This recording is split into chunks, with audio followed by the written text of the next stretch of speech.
नमस्कार दोस्तों, आप सभी का बहुत बहुत स्वागत करते हैं आपके YouTube चैनल मैथ्स एलिवेशन पर। और मैं अजय कुमार आज फिर आपकी सेवा में हाजिर हुआ हूं। तो कैसे हो आप लोग? उम्मीद करता हूं सभी बहुत अच्छे होंगे और अपनी अपनी स्टडी को बहुत बेहतर तरीके से कर रहे होंगे।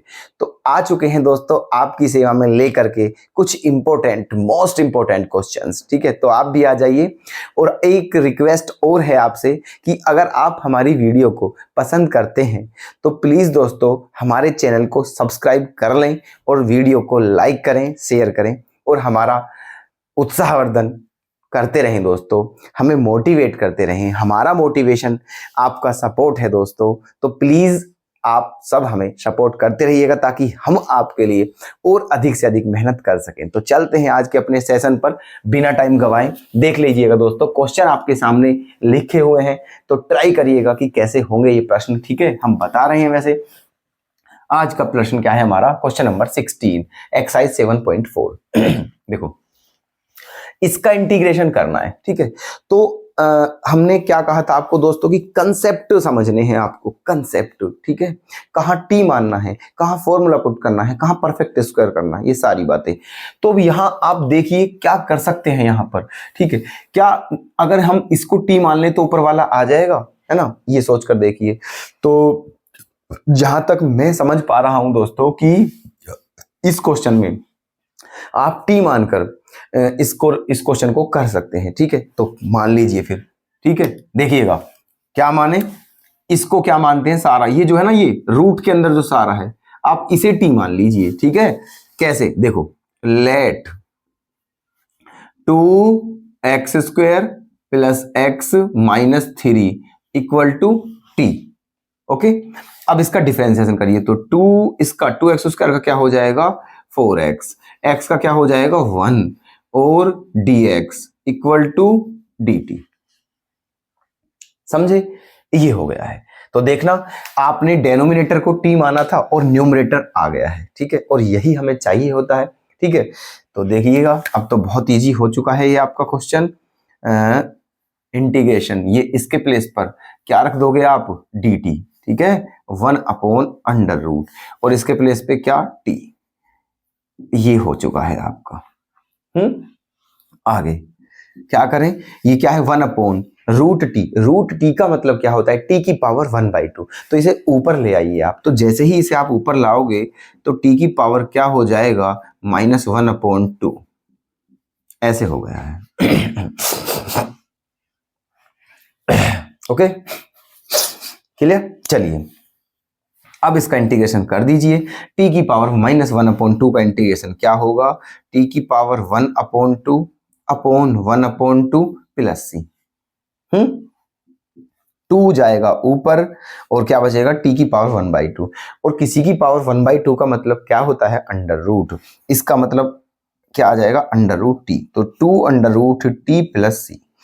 तो आप 2√t के प्लेस पर वही रखना है जो आपने माना था। तो ये 2x² प्लस x माइनस 3 और प्लस c, यही है आपका आंसर। ये था आपका जो क्वेश्चन था, इसका सॉल्यूशन। देखो कितना सरल है ना? बस थोड़ा सा बस समझने का सिस्टम है कि करना क्या है। बस इंपॉर्टेंट है दोस्तों ये कि आखिर इस क्वेश्चन में करना क्या है। अगर आपने ये समझ लिया कि इस क्वेश्चन में करना क्या है तो समझ लीजिए फिर तो क्वेश्चन आपसे छूटने वाला नहीं है। चलिए, क्लियर है ये क्वेश्चन? ठीक है, तो चलते हैं अगले क्वेश्चन पर। इसमें देखो x + 2 अपॉन इतना, क्या इसमें देखना, क्या इसमें भी t मानकर हो सकता है ये प्रश्न? ठीक है, अगर इसे t माने तो क्या ऊपर आ जाएगा? बिल्कुल नहीं आएगा। ठीक है, यही तो चेक करते हैं, है ना? पहले t मानकर देख लीजिए। अगर t मानकर फिर उसका डिफरेंशिएशन करिए, क्या आ रहा है, और अगर आ रहा है तो बढ़िया है, और अगर नहीं आ रहा है तो फिर हट जाइए, फिर कुछ और सोचिए। ऐसे करते हैं क्वेश्चन। ठीक है, तो देखो इसमें काम करते हैं ना, क्या कि इसमें काम करते हैं, इसका अलग अलग डिवाइड कर देते हैं। किसका?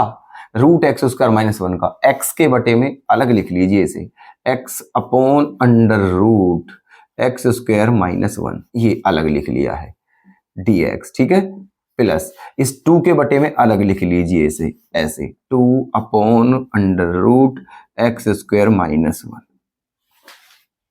है ना, लिख सकते हैं अकॉर्डिंग टू मैथ, बिल्कुल अलग अलग डिवाइड कर सकते हैं।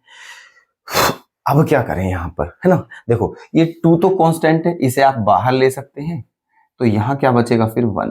ये बन चुका है आपका क्वेश्चन, ठीक है। अब देखो क्या करें क्या इसे टी मानने पर ऊपर आ जाएगा? बिल्कुल आ जाएगा दोस्तों।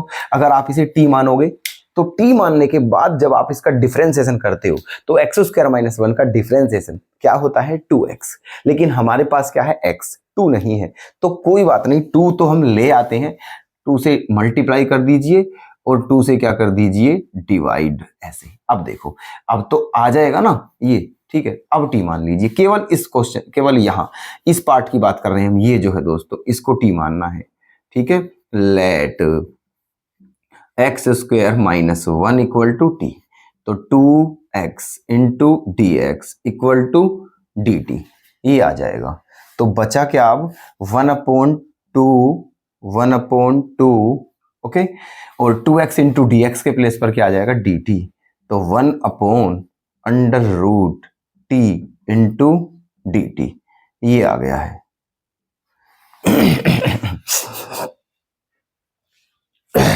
ओके, 1/√t इंटू dt और प्लस 2 1/√x² - 1 इंटू dx, सही है ना। चलो अब कर लीजिए बस डिफरेंस इंटीग्रेशन। अब क्या समस्या है? कोई भी समस्या नहीं है। क्या 1/2 √t है अपॉन में, इसे ऊपर ले जाएंगे तो t की पावर क्या हो जाएगा -1/2। देखो यहाँ इस तरह, ठीक है। यहाँ क्या था 1/√t, t को ऊपर ले गए तो t की पावर क्या हो गई थी -1/2, ये रहा, और फिर इसका इंटीग्रेशन ये आया था, ठीक है। इसका मतलब आप ये समझ लीजिए 1/√t का डायरेक्ट इंटीग्रेशन क्या हो जाएगा 2√t, ठीक है। 1/√t का इंटीग्रेशन क्या होता है 2√t, समझ पा रहे हो हमारी बात, ठीक है। तो देखो इस क्वेश्चन में हमने यहाँ, तो इसको हम डायरेक्ट लिख दें यहाँ पर, कोई आपको दिक्कत तो नहीं होगी, है ना, क्योंकि देखो यहीं से फिर वही बिल्कुल सेम कंडीशन है, ऐसे ही आएगा, है ना, तो इसलिए डायरेक्ट ही लिख देते हैं। तो 1/√t का इंटीग्रेशन क्या लिख देते हैं 2√t,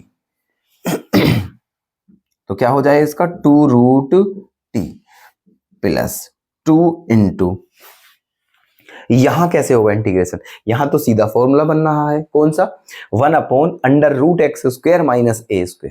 क्या होता है इसका फॉर्मूला 1/√x² - a² का फॉर्मूला क्या होता है? इसका फॉर्मूला होता है log x plus √x² - a²। पीछे कर चुके हो आप ऐसे क्वेश्चंस, ठीक है। तो इसका क्या हो जाएगा log x प्लस √x² - 1 और प्लस c, यहां 2 कैंसिल हो गया है, ठीक है। t के प्लेस पर रख देते हैं वैल्यू, t के प्लेस पर क्या रखना है रूट में, t के प्लेस पर x² - 1, तो क्या हो चुका है √x² - 1 प्लस 2 log, है ना, x प्लस √x² - 1 और प्लस c, यही है आपका आंसर, ओके। क्लियर? तो ये थे दोनों क्वेश्चंस के सॉल्यूशन जो आपके सामने हैं, है ना, तो इन्हें नोट कर लें, ओके। चलिए तो मिलते हैं फिर से नेक्स्ट क्लास में, तब तक के लिए धन्यवाद, अपना ख्याल रखें दोस्तों, बाय बाय।